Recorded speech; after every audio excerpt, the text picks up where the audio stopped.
This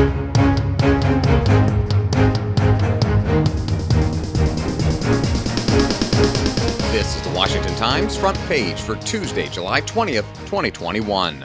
Thanks for joining us. I'm George Gerbo.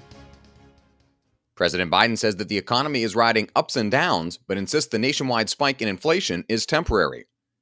White House correspondent Jeff Murdoch and Deputy Political Editor Dave Boyer report the White House is worried that persistent inflation will undercut shaky support in Congress for the president's two high-spending infrastructure packages.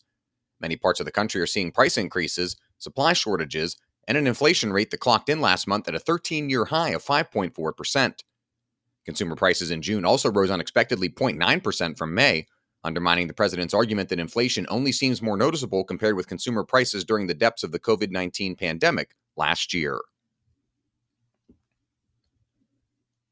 The White House has charged the Chinese Ministry of State Security with being behind a major international cyber attack this year involving tens of thousands of computers that penetrated through security flaws in Microsoft software. Bill Gertz reports a White House statement said the U.S. government linked the Ministry of State Security with a high degree of confidence to the use of a security flaw to attack computers running Microsoft Exchange server software that was disclosed in early March. The software has since been patched, but the attack affected tens of thousands of computers. The Department of Justice also indicted 4 Chinese nationals, 3 of them Ministry of State officials, on charges related to a separate global cyber campaign that targeted dozens of companies in search for sensitive business information. On Capitol Hill, the stalemate in Congress over President Biden's proposed racial justice policing initiatives isn't helping the officer recruitment problem nationwide. Carrie Murakami reports police departments have suffered a staggering 45% increase in retirements and an 18% increase in resignations in the past year, according to a June survey by the Police Executive Research Forum think tank. Congressional negotiators are discussing ideas to make it easier to sue and potentially collect monetary damages from officers for their conduct in the line of duty.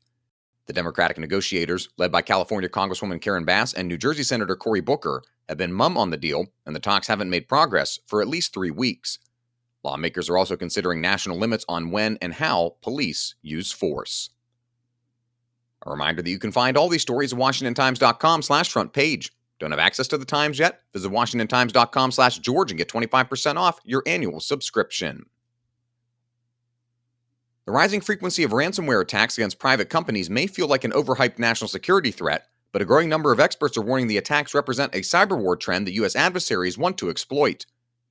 National Security Team Leader Guy Taylor reports analysts predict that as the scope and sophistication of the incidents grow, countries such as Russia, China, Iran, and North Korea are likely to accelerate the use of ransomware to exact foreign policy concessions from the U.S. or its allies.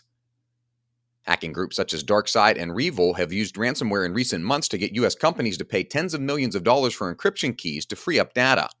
Analysts predict foreign governments with influence over hacking groups will soon be demanding something other than money. And finally, 2 young pitchers just drafted by Major League Baseball teams and ready to start their careers face a choice when it comes to playing on the 7th day of the week, the Sabbath or sliders. Religion reporter Mark Kellner has the story of Ellie Kligman and Jacob Steinmetz, both Orthodox Jewish teenagers and taken in the recent MLB draft by the Washington Nationals and Arizona Diamondbacks, respectively. Kligman has said he won't play the game on Shabbat, the Hebrew term for the weekly day of rest. Steinmetz won't ride in a vehicle on the Sabbath, but has told various media outlets that he will pitch. Find all of today's front page stories at WashingtonTimes.com/front page or on the Washington Times app, and subscribe for free to the Front Page podcast. Just search Washington Times on your favorite podcast platforms. You can also follow us on Twitter and Instagram at Wash Times, as well as on Facebook for breaking news, sports, commentary, and more. For the Washington Times, I'm George Gerbo.